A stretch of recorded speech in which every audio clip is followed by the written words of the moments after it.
All right. Hello, everyone, and welcome back. This is another special episode of the Unleashing DePIN podcast. We are live at Eth Denver. We are here with a project I'm excited to chat with. We have Jonathan from Aleph Cloud. Jonathan, how you doing? Hello, nice to meet you. Likewise. Nice to meet you. Well, I'm doing pretty great. It's a really great feeling, so I'm happy. It's been great. There's a lot of people walking around. There's a bit of background noise. That's probably what you're hearing, but maybe we can kick it off for folks that don't know. Can you just give a background about who you are, kind of share with folks what you've been doing in the space, how you came to Aleph Cloud, and we can kind of kick it off from there? Sure. Well, I've been a developer since I was a kid, honestly. So developer since forever. In open source stuff, I've been working on the Linux distribution, even hardware development at some point.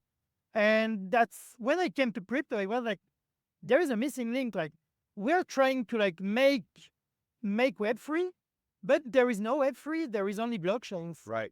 And so that's how Aleph Cloud was born. We really needed a decentralized cloud and something to provide storage and computing to Web3. I love that. It's definitely a big problem to solve. How long have you guys been building Aleph Cloud?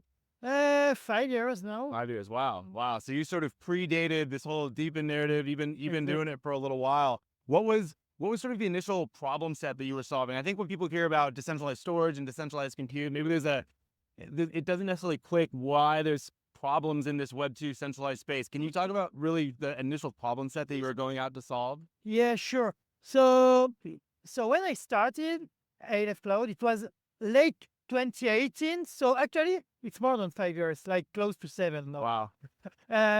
When I started on it, as I said, there was no way to store a lot of data.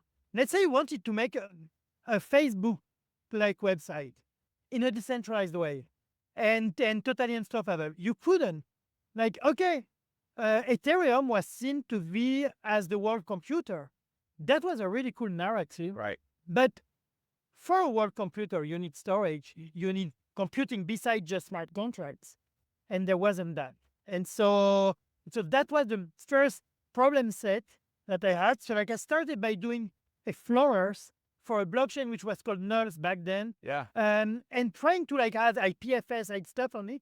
And then it became its own project. And it could help any blockchain. Ethereum, which was the first big blockchain incorporated, which was Ethereum. And then other blockchains we supported Solana, Cosmos, Polkadot, etc. Because this is a problem that is everywhere. Right. It's definitely ubiquitous. And so what does it look like for node operators, or sort of whether it's on the storage or the compute side, joining the network? Talk about that kind of onboarding flow. Maybe you can give some metrics around how many nodes are in the network today. So we have multiple kinds of nodes. We have the core channel nodes, which are the controllers of the network. We have currently around 100, if I'm not mistaken.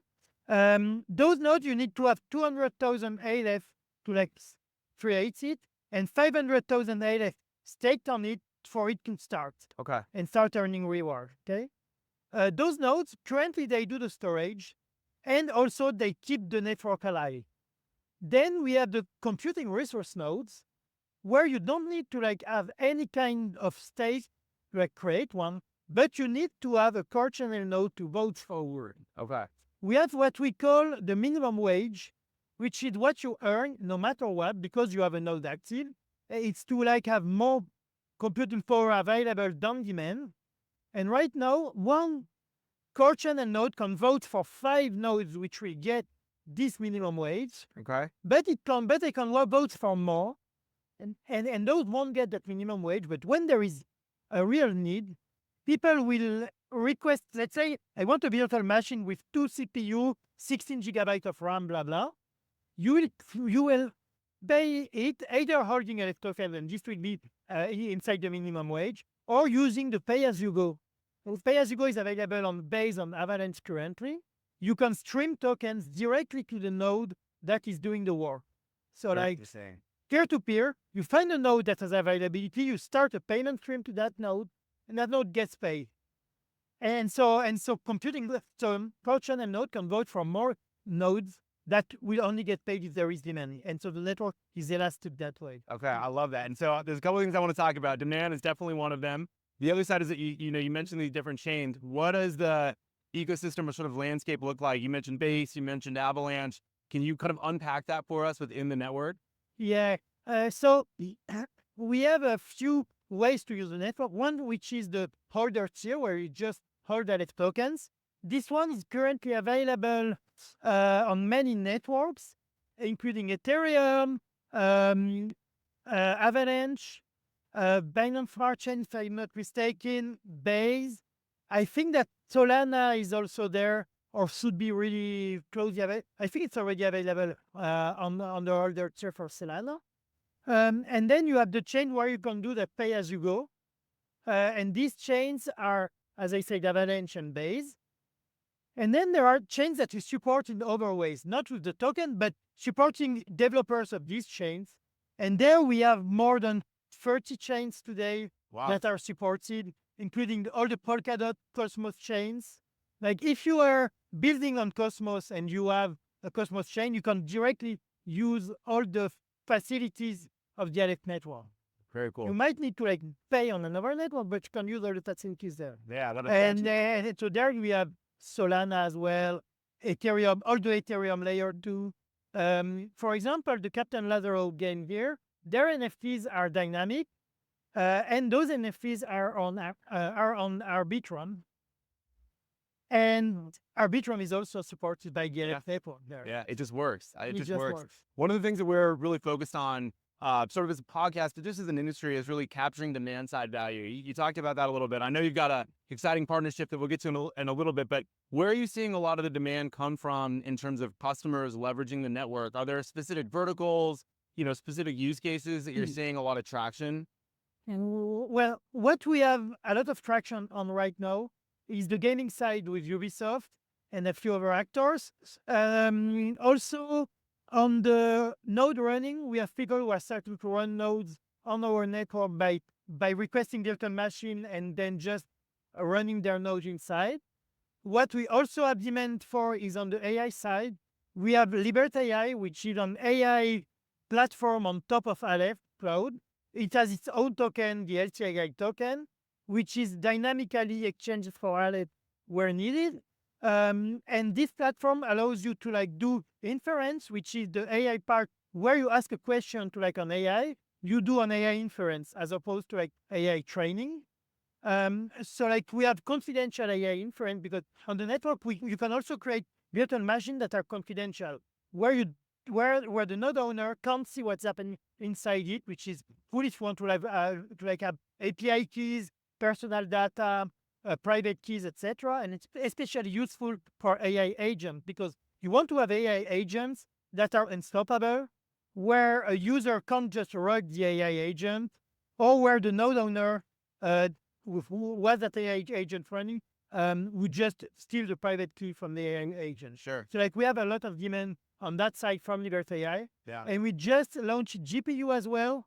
And we have also some demand from LibertAI for the GPU and from other actors that want to do training with the GPUs that will be available. Very cool. I definitely want to talk about Ubisoft in a second. Are there other sort of companies in the space that you're looking at maybe partnering with to kind of build the additional supply of the network, whether it's related to compute or other services? Is that sort of in the network right now? Yeah, we have been in talk with some company who want to provide GPUs on the network and to provide also nodes for computing, so that the supply side is well fed. And then we also have the demand side, for which we are talking with more and more companies. Even here at Eth Denver, there is a lot of companies who are asking about, but I have a huge AWS bill. Can I lower it by coming on Aleph Cloud? Yeah, sure, come. Yeah. And we can even give you some free vouchers to try it for a year. So if you want to ditch AWS, we can give you free vouchers as well. Okay, I love that. So talk to me, Ubisoft. You got it up on the background. Yeah. I know this is a big announcement that you guys recently had. Talk to me about the partnership, the integration, maybe for people who don't know who Ubisoft is, kind of what they do and how all of that relates to your guys' network. So Ubisoft is one of the biggest game studio in the world, a game publisher even.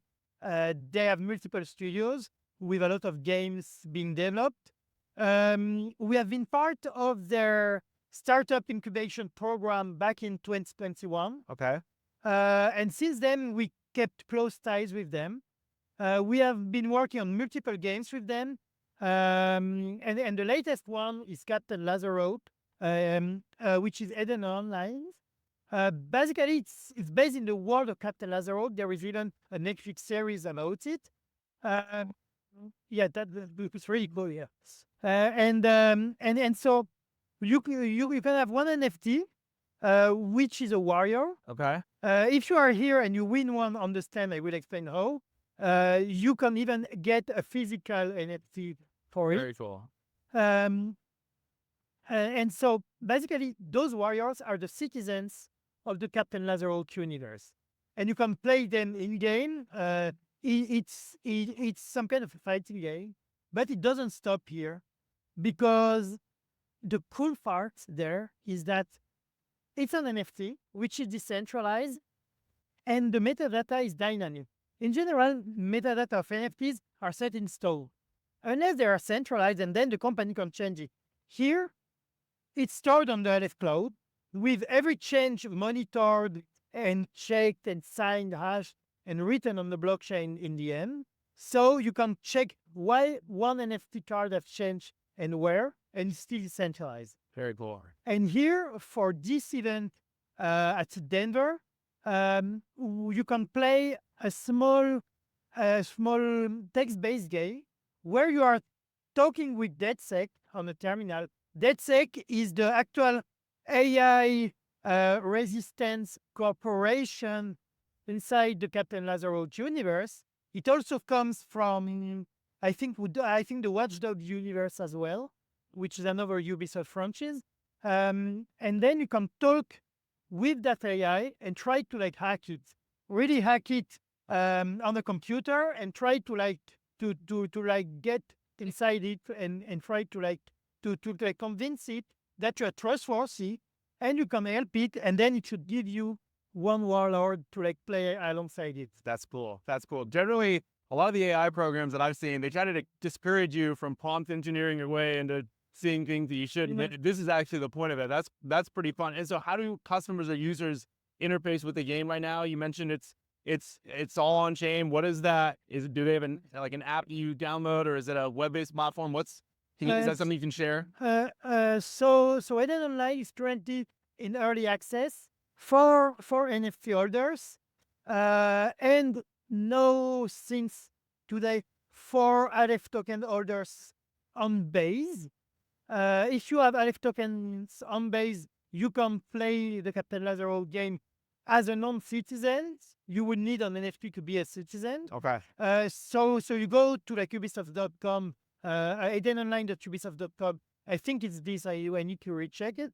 And you download. You can create an account, link it with your Arbitrum or Base wallet, and then download the game and play it. Very cool. And it's actually a Windows game, so can play it on your laptop or computer. Yeah. It's pretty cool. Yeah. I'm definitely gonna have to try that. Trying to hack an AI sounds like something. Again, normally you get in trouble for that. So being able to do it live would be awesome. Are there other games or just within maybe the Ubisoft ecosystem that you're looking at bringing into the platform? What's sort of your future roadmap look like from that standpoint on the demand side? I can't talk about future games from Ubisoft because there are NDAs and stuff. Fair enough. Fair enough. Are there more coming? I don't know. I can't. Fair enough. Fair enough. What are some of the other kind of demand side verticals that are seeing traction within the network that you're either excited about or that you think will drive just a lot of traction within the network? Is that something you can share? On the gaming side, what I can say that I look forward to is to have let's say, for example, you have one NFT like this one, okay? Not this one, but let's say you have an NFT character. What if your NFT was actually directly an agent itself and could take decisions for you? And so if you're an agent and there is a DAO, for example, that manages the game, because let's say that right now, game servers are mostly centralized, but if they're running on a network like Aleph Cloud, the game backend can be decentralized, and users can pay directly for all the hosting fees for the servers. And so again, publisher can't say one day, yeah, we don't want to like support this game anymore. We drop it. If the game is managed by a DAO and that DAO pays for the computing and like all the server costs on Aleph Cloud, your character is an agent, can vote for you. Like if you don't want to vote because a lot of people don't vote in DAO, it can take your point of view in mind and vote for itself. Very cool. Very cool. That's awesome. If people want to get involved with the network, whether they want to provide resources or maybe they want to potentially build something on it, what's that journey look like? How do they get started?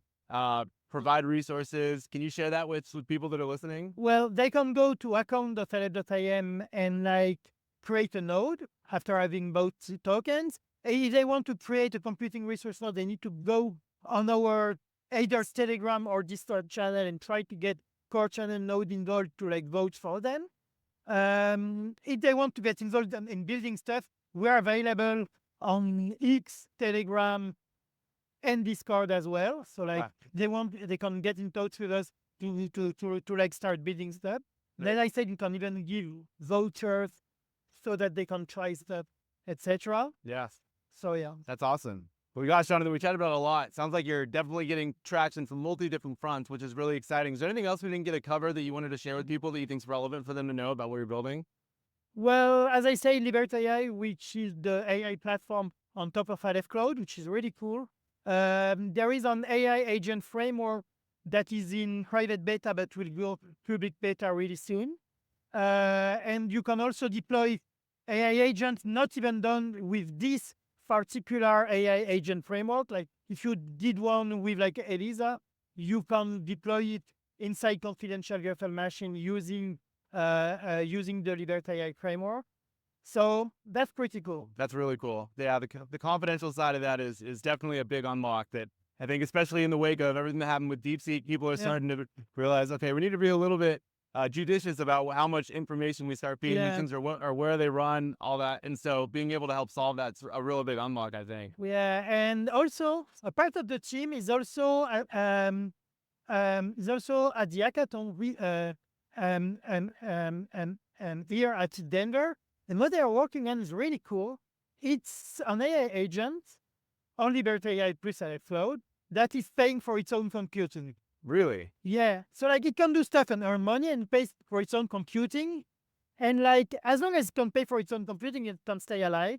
And it can even spin off little variations of its own algorithm or prompt inside new agents. So and so try to like get them to like stay alive as well. I love that. That's awesome. That's awesome. And also the agent can do a suicide if it believes that it's not efficient enough and that it has created enough children. That's super cool. And so they're doing it at the hackathon right now. Yeah. Are there going to be demos of that available for people to check out, do you think? Yeah. Okay, very cool. Where should they find that? Website, Twitter, X? Yeah, Twitter. It's okay, that's awesome. Well, we'll definitely link that below. Jonathan, I want to thank you for taking the time to sit down. It's really interesting what you're building, especially given a lot of the demand side validation. I love hearing that. That's sort of what we're all about on the podcast front. So we'll definitely have Twitter, Discord, Telegram, all of that kind of information linked for folks. Go check it out, whether you want to start playing the game, interfacing with some of these AI agents, leveraging these other tools. There's definitely a lot to be had. So, Jonathan, wanted to thank you again. Thank you. We'll wrap it up here, and we'll see everyone on the next one. Thank you so much. Thank you. Thank you.